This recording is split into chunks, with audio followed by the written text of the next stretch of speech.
Let's get rid of this guy.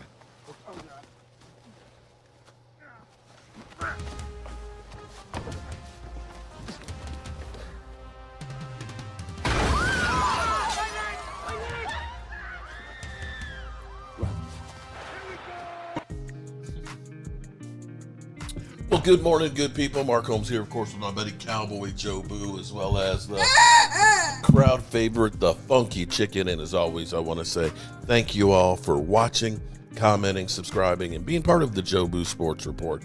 Without you guys, as well as you ladies, you know that this literally does not work. This is going to be a really good week. We've got the Combine. I know a lot of people aren't into the Combine, but, you know, whether you are here to look at guys in shorts running around, doing shuttle runs, doing the high jump and the broad jump and lifting weights and everything else, that's not the real point of the Combine. The Combine is when work really starts getting done. We got the agents there, we got the owners there, we got the GMs, we got the scouting department, and we have the prospect. And this is when teams start this is really the unofficial start of the NFL season, and everybody, and I mean everybody, is descending upon Indianapolis. And so we're beginning to see, like Cleveland Browns just released Juan Thornhill. People are trying to go ahead and make some moves, some last-minute trades, so that way they can get some people off the books before they have to be, by the 12th of March, under the salary cap. So maneuvers are going to be made, players are going to be cut, and people are going to be traded. Now, none of this becomes official until the 12th. And we have actually some breaking great news with the Cowboys. Maybe, just maybe, this isn't going to be our typical offseason. And before I get to that, I got to deal with the rats leaving the ship. And for one, I am hopeful that this isn't just a publicity stunt, that he's really and truly freaking gone. I have been sick of Skip Bayless and his bullshit for quite a while. And it seems like Skip Bayless has been going to a whole death spiral, that his career has just been getting worse and worse and worse, from Shannon Sharpe literally going through and being on the wrong side of Shannon Sharpe and the NFL players, going against Dak Prescott and literally against depression. And Shannon Sharpe leaving and his show just literally imploding to now being basically new media, so to speak. But he's an old ass.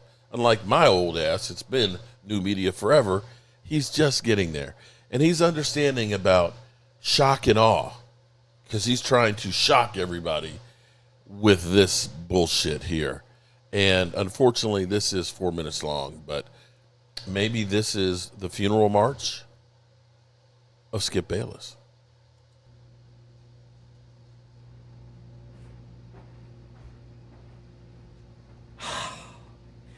You might remember that after the 2023 season ended, at home, at Jerry World, with my Dallas Cowboys falling behind 27-0 in the first half of a home playoff game, a 7.5-point favorite over the Green Bay Packers.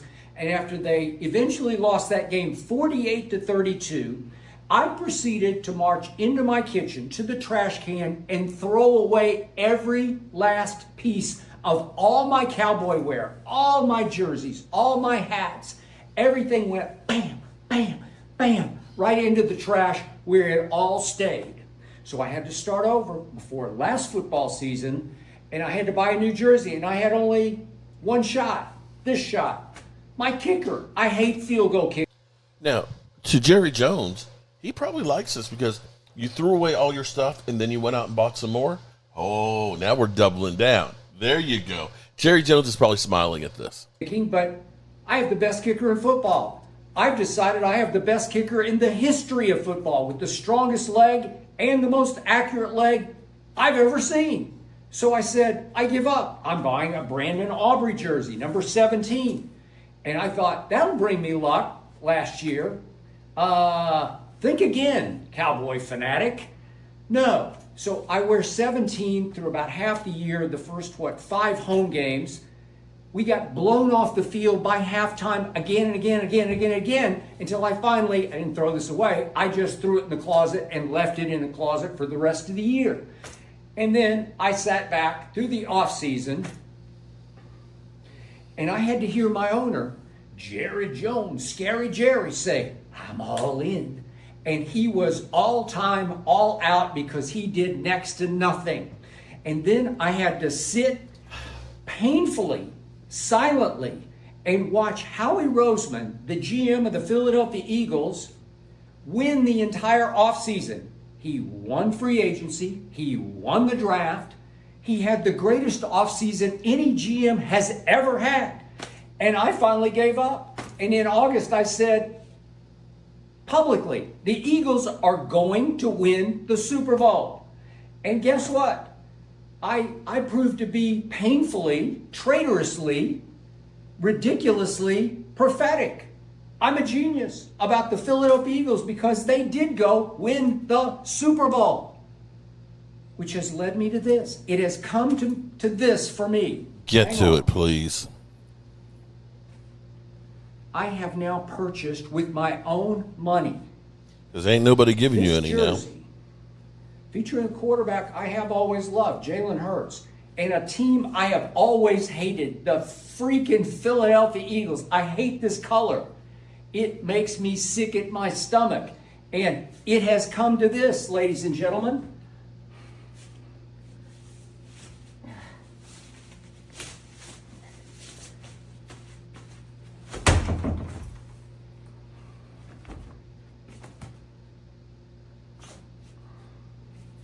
Behold, Cowboy Nation.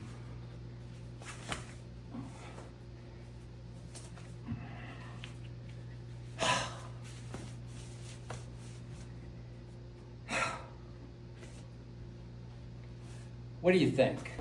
Enough is enough! I have Fly, had with these Eagles, motherfucking fly. snakes on this motherfucking plane! It's your fault, Everybody Jerry strap Jones. in. You made About to open me some fucking do windows. this. I've even got the shoes to match. You like it? No, I don't. Actually, I like the fact that the ultimate bandwagon fan, you know what? We ain't happy about losing. We ain't happy about not winning a Super Bowl and all that. But there is no way, no how, any true Dallas Cowboy fan will ever, and I mean ever, turn and run to another team, especially the Philadelphia Eagles, when they won the Super Bowl. That, my friends, by definition, is the ultimate bandwagon bitch. That's all you are. Because we know how much you loved Tom Brady and everything else. Listen, a real fan, you got one team. You got one team. And you damn sure don't give comfort to the enemy. All right. Moving right along, away from Skip Bayless and his bullshit, let's get to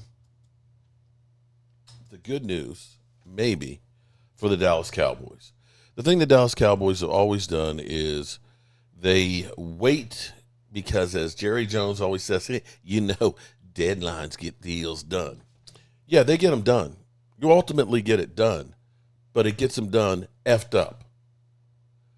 There is no instance of you waiting to get a deal done or waiting to begin getting a deal done that you look back and say, my God, that Jerry Jones, you know what? He kept that player out of training camp, and he made them do the walk of shame on that contract because they took a dirt cheap one. They literally came back begging and groveling, please take me back. No, that's never happened.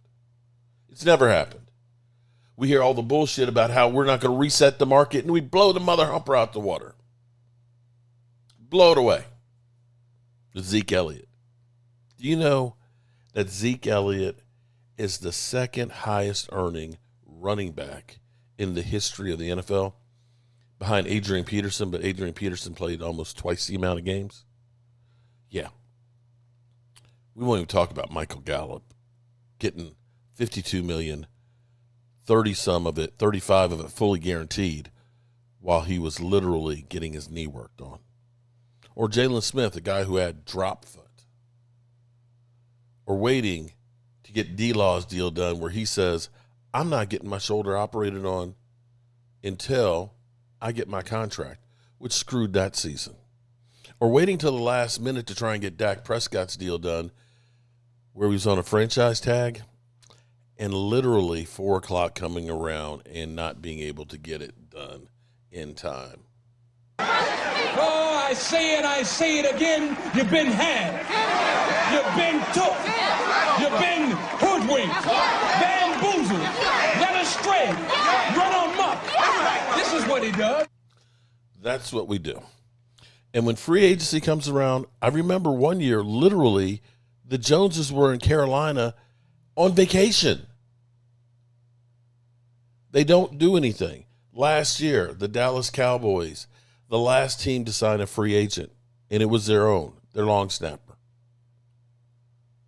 I don't know if there will be the Cowboy watch of when they actually sign a free agent, and maybe I should do that, okay? Do a countdown clock. Free agency starts and just start counting. That's what I'll do. Free agency starts, I'll get my clock, and we'll get on the clock. We'll turn it on, the timer, and see how long it takes before the Dallas Cowboys actually sign a free agent. But here's where there may be hope. This is the piece that came in last night from RJ. Shout out to RJ, who's reporting that, this is huge if it's true, on Blogging the Boys. Let me read it to you. It's official NFL Combine week. Get ready for some headlines, usually from everybody but the Cowboys.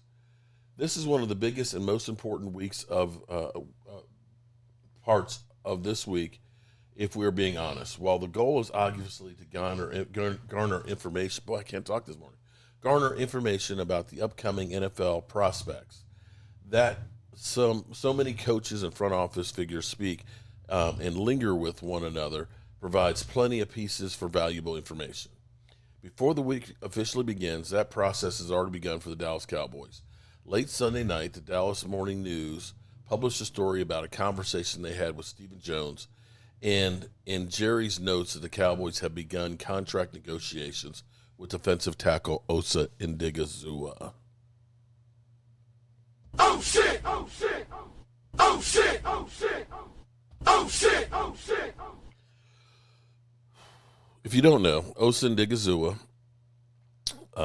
former great wrestler, he's got great hands, has been constant for the Dallas Cowboys, and last year, of course, in his contract year was a breakout year, having more pressures than you could shake a stick at.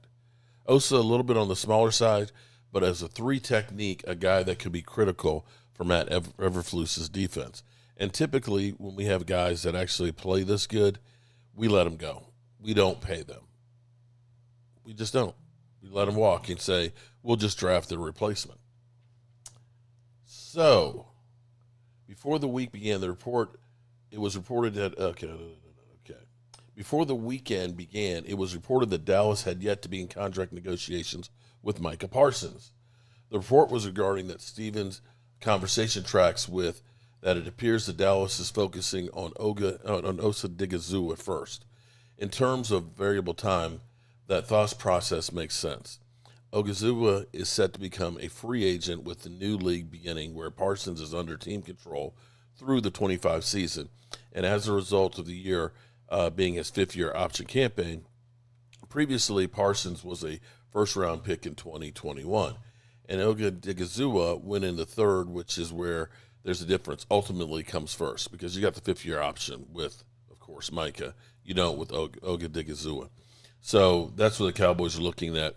We don't want him to hit free agency. Typically, what's still crazy to me is they've had players like Amari Cooper.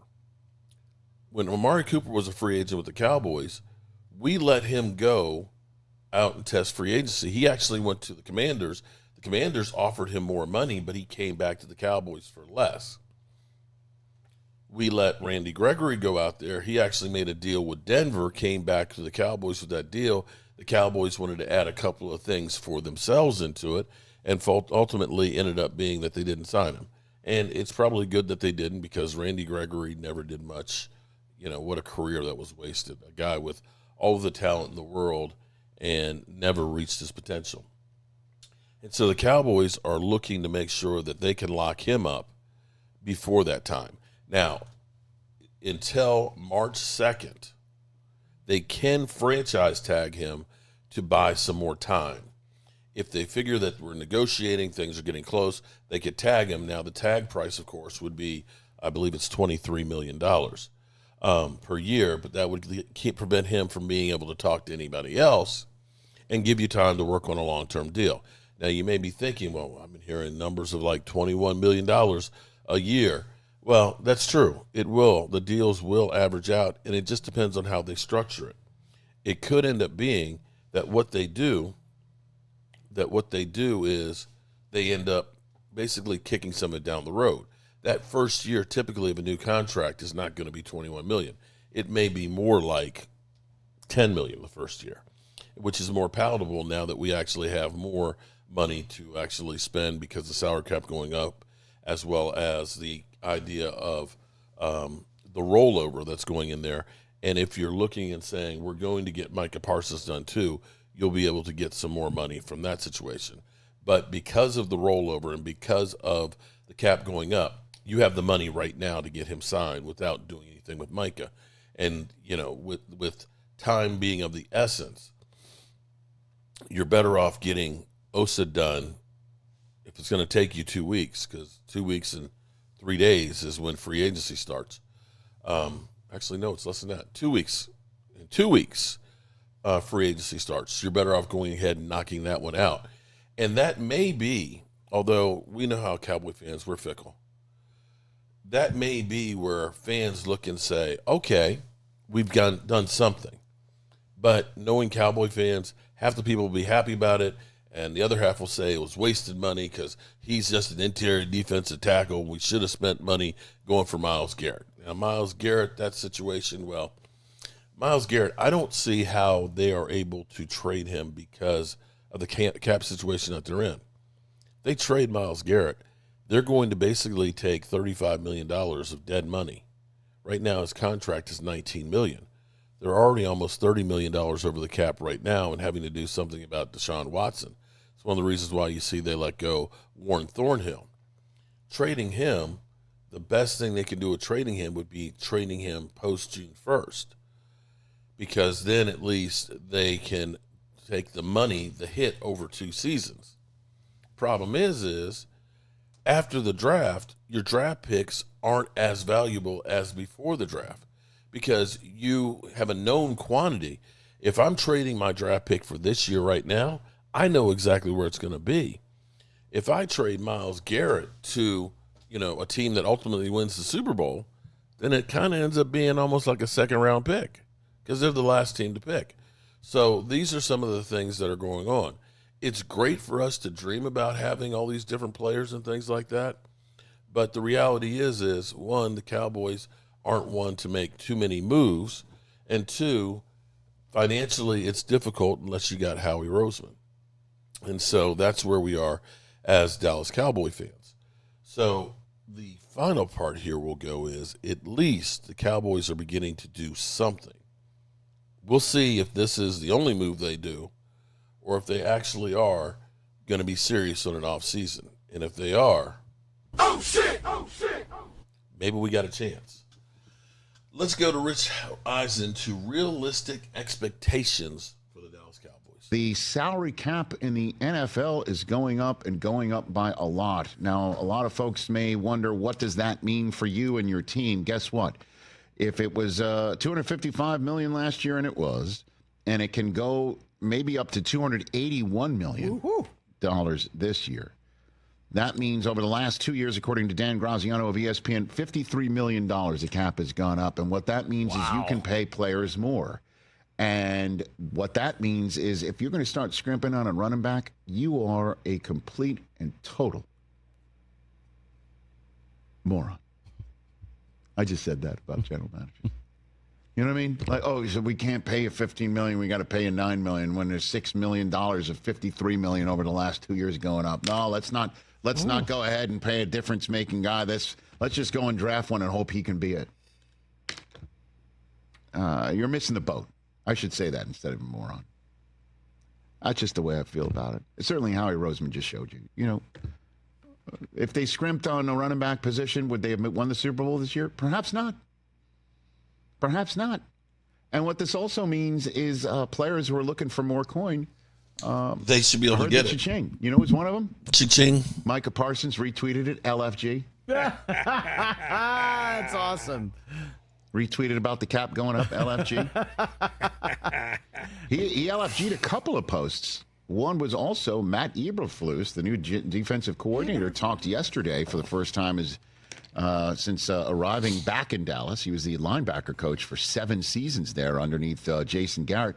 Eberflus, when he spoke to the media, called Micah a premier pass rusher. We're going to use him that way, certainly, and he's one heck of an athlete that can do a lot of different things for us on defense. He LFG'd that one, too. Pay that man his money. Exactly, Teddy. Exactly. That's awesome. And Eberflus had this to say about joining the Cowboys staff as Brian Schottenheimer's defensive coordinator. As a former head coach, how do you help Brian, as a first-year head coach? Yeah, again, the first couple of meetings I had with him, I said, I'm here for you. I want to really just... I'm here for you, man. Bouncing ideas off of me, experiences that I had, and just working together, to be able to utilize me because I do have the experience of being a head coach for him and to make his job easier. 2 things here. Number one is it's good to see that Eberflus is not giving up his look of the hair and the beard just because he's no longer a head coach. You know what I mean? Yep. Because normally go for an HC to an assistant. No, you can let yourself go.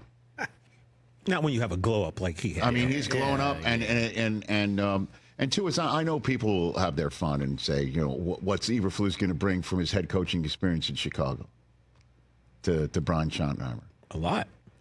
Damn straight.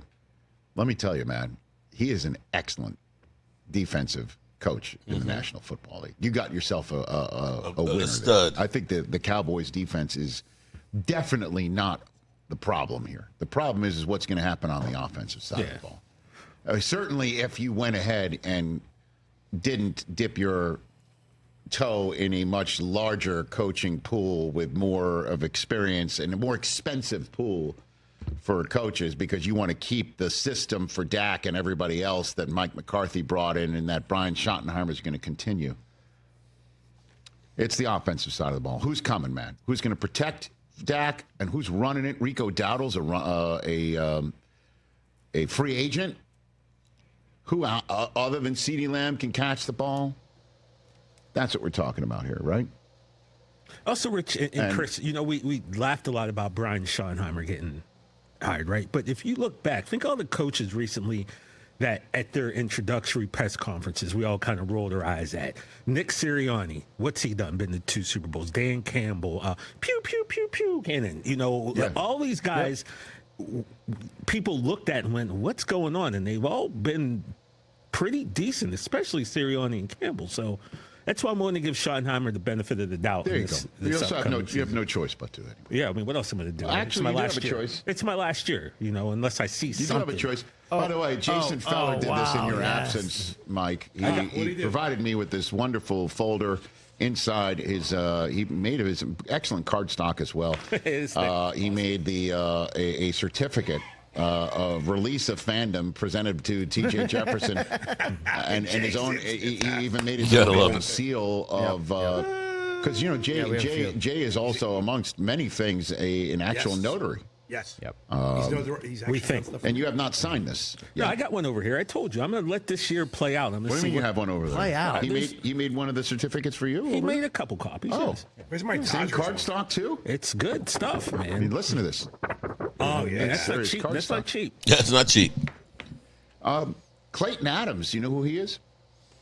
Clayton Bigsby? Love it. No, it sounds like actually it actually sounds like one of Clancy Brown's roles, right? Yeah, right. Clayton Adams. Clayton Bigsby. No, he's the name of your new offensive coordinator. Oh, yeah, that's right. He's the one who's going to be shaping Brian Schottenheimer's game plan with the HC. Let's go, Clayton. An offensive lineman by trade, an offensive line coach by trade, had this to say about what the Cowboys' offense is. I said, this is what it's about. How will this offense look? The same thing that I want from every player on offense, and that is to create violence in the game. I love be this. Aggressive, run, hit. I think that every decision that we make schematically needs to lean that direction. So if there's gray area, what is going to allow these guys to play more free and run and hit and be violent? There you go. Remove the gray so you could be more violent. I like that. You do? So I should put this folder back in the... I'd say, keep it close, but know that you have at least 12 months before. Third place? NFC East, third place? Yes. Will they catch the Washington Commanders this year? No. Will they catch the Philadelphia Eagles this year? No chance. Okay. We shall see. We shall see. We shall Catch the see. Rich Eisen Show every single day on the Roku channel. We shall see, for sure. Alrighty, good people, as always, I appreciate you. And, being a Cowboy fan, it's not easy because we're always getting beat down. But I got to get out of here. I can't stand it anymore. I've got to get out of here. I've got to get out of here. Calm down. Get a hold of yourself. Stewardess, please let me handle this. I've got to get Calm down. Now get back to your seat. I'll take care of this. Calm down. Calm down. Get a hold of yourself. Doctor, you're wanted on the phone. Everything's going to be all right. Please. Sister, please, I'll handle this. I've got to get out of here.